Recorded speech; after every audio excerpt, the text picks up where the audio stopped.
Hello दोस्तों, नमस्कार। मैं महेश स्वागत करता हूं आपका अपने परिवार एम विथ हस में। तो दोस्तों हम लोग अगर आप लोग देखिए CGL देने वाले हैं, CHSL 2024 देने वाले हैं, तो आप लोगों के लिए सेशन बहुत ज़्यादा इंपॉर्टेंट है। तो देखिए हम लोग इसमें पढ़ क्या रहे थे, तो आप लोगों के सामने यहाँ पे दिख रहा होगा। देखिए लेटेस्ट TCS बेस क्वेश्चन और ये मैथ स्पेशल P/Q सीरीज है, समझ रहे हैं। अब देखिए इसमें आज हम लोग पढ़ेंगे 19, यानी वीडियो नंबर हमारा क्या है 19। इसके पहले मैं 18 वीडियो अपलोड कर दिया हूँ। जो लोग नहीं देखे हैं तो चैनल पे प्लेलिस्ट बना दी गई है, आप लोग वहाँ से जाके देख सकते हैं। इसके पहले मैं CGL 2023 का टॉपिक वाइज सॉल्यूशन भी करवा दिया हूँ, तो उसकी भी प्लेलिस्ट बना दी गई है, आप लोग वहाँ से जाके देख सकते हैं। तो चलिए आज का सेशन हम लोग स्टार्ट करते हैं। देखिए एक क्वेश्चन आप लोगों के सामने दिख रहा होगा। उम्मीद करता हूँ कि आप लोग अच्छे से क्वेश्चन आपको दिखाई दे रहा होगा। तो क्वेश्चन अच्छे से पढ़िए। देखिए आज जिस सिस्टम पे आपको मैं पढ़ा रहा हूँ, तो ये सिस्टम हमारे लिए थोड़ा नया है, तो थोड़ा लिखने में समस्या हो सकती है। बाकी प्रैक्टिस करने के बाद आप लोग समझ ही सकते हैं। जब प्रैक्टिस हो जाएगी तो और अच्छे से लिखना स्टार्ट कर देंगे। तो चलिए हम लोग क्वेश्चन को पढ़ते हैं, फिर बेस्ट अप्रोच देखेंगे। जो सवाल बना है इसके पीछे का कंसेप्ट अच्छे से एक्सप्लेन करेंगे, उसके बाद से हम लोग इस सवाल का सलूशन देखने वाले हैं। देखिए क्या लिखा है, a shopkeeper give a discount 19% mark price of article A and selling price of article B is 11/9% more than selling price of article A. If shopkeeper made 20% profit on article B and selling price of article A was 840 more than the cost price of article B, find the cost price of article A। A का हमें क्रय मूल्य ज्ञात करना है। और आगे बोला गया है, देखिए ए शॉपकीपर सोल्ड आर्टिकल ए 25% का प्रॉफिट। तो सबसे पहले आप लोग कंसेप्ट समझिए। जैसे मान लीजिए कंसेप्ट क्या है, तो ये देखिए, ये मान लीजिए आपका CP है। CP से आपको क्या मिलता है, SP। जैसे यहाँ से अगर मान लीजिए प्रॉफिट हो रहा है 20% का, तो आपको क्या मिलेगा, SP हो जाएगा।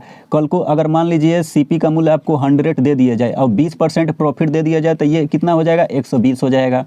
एक तो ये कंसेप्ट लगेगा। दूसरा कंसेप्ट आप लोगों को क्या जानना है, तो आप लोग अच्छे से समझिए। देखिए दूसरा कंसेप्ट यहाँ से लगेगा, जो यहाँ से जैसे मान लीजिए ये CP है और ये SP है और यहाँ पे आपका क्या हो जाएगा, ये MP है। ठीक, अगर आप लोग देखिए ये CP है, CP से जैसे कुछ मतलब यहाँ से अगर आप लोग जैसे कुछ प्रॉफिट करेंगे, तो मान लीजिए यहाँ पे P% का प्रॉफिट हो रहा है, तो आपको क्या मिल रहा है, SP मिल रहा है।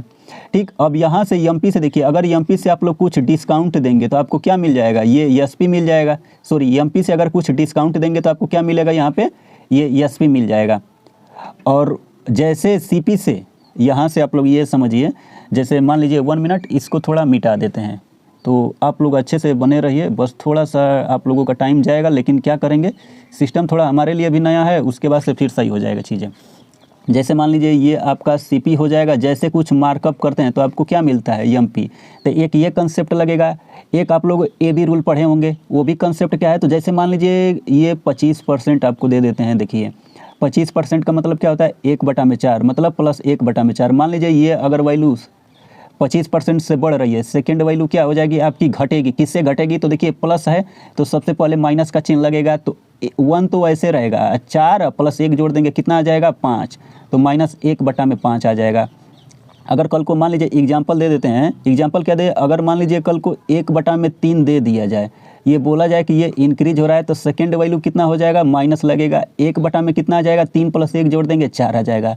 अगर कल को आप लोग ऐसे समझिए, मान लीजिए अगर कल को अगर यहाँ से आपको क्या दे दिया जाए, तो मान लीजिए -1/3 दे दिया जाए, वो ऐसे समझिए। जैसे मान लीजिए कल को अगर -1/3 से कोई वैल्यू घट रही है, तो सेकेंड वैल्यू क्या हो जाएगी, बढ़ेगी। किससे बढ़ेगी, तो प्लस रहेगा, प्लस लगा दिए, 1 तो वैसे रहेगा। अब आप लोग क्या करेंगे, 3 में से 1 घटा देंगे, यहाँ पे कितना मिल जाएगा, 2 मिल जाएगा। तो यही छोटा सा इस सवाल को लगाने के लिए यही कंसेप्ट लगेगा। तो बस इसको मिटा के फिर उसके बाद से हम लोग फर्दर क्वेश्चन को सॉल्व करते हैं। तो चलिए आइए कलम चेंज करके इस सवाल को हम लोग सॉल्व करेंगे। देखिए क्या लिखना है, तो आप लोग ऐसे समझिए। थोड़ा सी समस्या हो रही है, कोई बात नहीं है, हम लोग मैनेज कर लेंगे।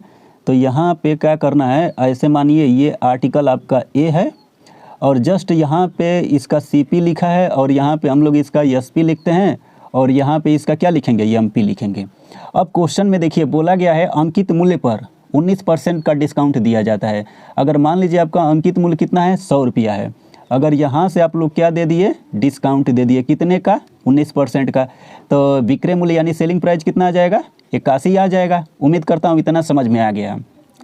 और क्वेश्चन में बोला गया है कि ए को 25% के प्रॉफिट पे बेचा जाता है। तो 25% का मतलब क्या होता है, 1/4। देखिए अगर यहाँ पे अगर इसका क्रय मूल्य आएगा, सबसे पहले ये समझिए यहाँ से कुछ बड़ा होगा तभी आपको विक्रय मूल्य मिला है 81। उम्मीद कर रहा हूँ कि समझ में आ रहा होगा। अब 25% का मतलब क्या होता है, 1/4। अगर सोचिए, अगर ऐसे मान लीजिए ये ए है, ये आपका बी है, ठीक। अगर मान लीजिए यहाँ पे 100 है, यहाँ से अगर बढ़ा दिए आपको, यहाँ पे मान लीजिए 125 कर दिए, ठीक। अब ये वैल्यू क्या हो रही है, देखिए 25% का मतलब क्या होता है, 1/4। मतलब 100 का 1/4 निकालेंगे तो यहाँ पे क्या किए हैं, प्लस किए हैं, 100 में 25 जोड़ दिए हैं तो 125 आ गया है ना। तो ये तो एक साइड से जा रहे हैं। जैसे अगर इसका रिवर्स इधर से जाएंगे, जैसे अगर रिवर्स जाएंगे तो देखिए 25% का मतलब 1/4। एक वैल्यू बढ़ी है तो सेकेंड वाली वैल्यू तो माइनस के साथ घटेगी, और 4 + 1 जोड़ देंगे कितना आ जाएगा, 5। अब 125 को आपको क्या निकालना पड़ेगा, 125 का 1/5 निकालेंगे, काट देंगे, कितना आ जाएगा, 5 दूना के 10, 25। 125 में से 125 में से 25 घटा देंगे 100। ये देख रहे हैं, तो यही चीज़ आपको मिल जाएगा। तो यही चीज़ मैं आपको समझाना चाहता हूँ, आप लोग अच्छे से समझिए। देखिए क्वेश्चन की गहराई में जाके आपको समझा रहा हूँ, इतना कोई आपको समझाएगा नहीं। अब जैसे देखिए 25% का मतलब 1/4, तो मतलब ये क्रय मूल्य से एसपी बड़ा होगा। तो अगर एसपी से हम लोग सीपी आएंगे तो यहाँ पे कितना आएगा, 1 मिनट कलम हाँ ले लेते हैं। देखिए जैसे यहाँ पे कुछ बढ़ा होगा हमारा, 1/4 बड़ा है तो यहाँ पे घटेगा किससे, माइनस, 4 1 जोड़ देंगे 5। अब 81 का 1/5 निकालेंगे, कितना आ जाएगा, देखिए 5 एकम में 5, 5 एकम में 5 और 5 6 30, यानी 16 दशमलव आपको कितना मिल जाएगा, तो 16.2 मिल जाएगा। अब 81 में से 16.2 घटा देंगे तो आपको कितना मिल जाएगा, तो यहाँ पे आ जाएगा 64.8। तो देखिए ए का क्रय मूल्य आपको कितना मिल गया है, 64.8 मिल गया है। उम्मीद करता हूँ इतना आप लोगों को अच्छे से समझ में आ गया होगा, ठीक। अब आपको क्या करना है, तो देखिए जस्ट इसके नीचे आइए, जस्ट नीचे आ जाएंगे। बोला गया है क्वेश्चन में, क्या बोला, देखिए वस्तु बी का विक्रय मूल्य ए के विक्रय मूल्य से 11/1/9% अधिक है। 11/1/9% का मतलब क्या होता है, 1/9 होता है। अब 81 का 1/9 निकालेंगे, कितना मिल जाएगा, 9 मिल जाएगा। 81 में 9 अगर आप लोग ऐड कर देंगे तो आपको यहाँ पे कितना मिल जाएगा, तो ये 90 मिल जाएगा। अब ये क्या है, देखिए ये आपका विक्रय मूल्य किसका, तो वस्तु बी का, ये वस्तु बी का विक्रय मूल्य है। अब वस्तु बी को बोला गया है, देखिए बेच रहा है किस पे, 20% के प्रॉफिट पे। भाई साहब वस्तु बी को बेच रहा है 20% के प्रॉफिट पे बेच रहा है। तो सबसे पहले यहाँ पे इसका क्या रहा होगा, सीपी रहा होगा। कुछ यहाँ से बेचा बढ़ के यहाँ पे आपको 90 मिला है। तो 20% का मतलब क्या होता है, 20% का मतलब होता है 1/5। 1/5। तो जैसे रिवर्स जाएंगे, देखिए आपको मैं कंसेप्ट समझा चुका हूँ। जैसे रिवर्स जाएंगे तो ये हमारी वैल्यू क्या हो जाएगी, 1/6 से घटेगी। तो 90 का -1/6 निकालेंगे तो 15 6 का 90, 90 में से 15 घटा देंगे तो यहाँ पे क्या आ जाएगा, ये 75 आ जाएगा। ये हमारा क्या है, आर्टिकल बी है। ये आर्टिकल बी है हमारा, बी का क्रय मूल्य 75 रुपया। अब ये क्वेश्चन के अकॉर्डिंग इतना तो मिल गया। आगे बोला गया, यदि वस्तु, आगे बोला गया है, देखिए इफ़ द शॉपकीपर आगे बोला गया ना, देखिए जो ए का क्रय मूल्य है बी के विक्रय मूल्य से 840 रुपये अधिक है। मतलब बी के क्रय मूल्य से ए का विक्रय मूल्य है 840 रुपये अधिक है। तो मतलब अंतर दे दिया गया है 75 और 81। यहाँ से आपको क्या दे दिया गया है, तो आप लोग ऐसे समझिए, 81 - 75 बराबर आपको कितना दे दिया गया है, 840। तो यानी 6 यूनिट बराबर आपको कितना दे दिया गया है, तो 840 दे दिया गया है।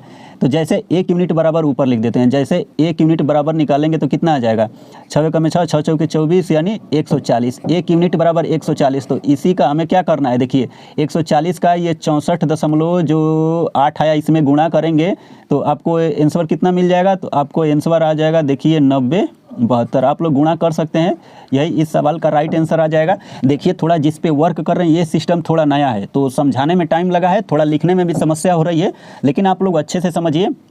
धीरे धीरे आपको हर चीज़ अच्छे से व्यवस्थित मिलने वाली है। तो कमेंट बॉक्स में कमेंट करके ज़रूर बताइए आपको ये सेशन कैसा लगा। तब तक के लिए नमस्कार।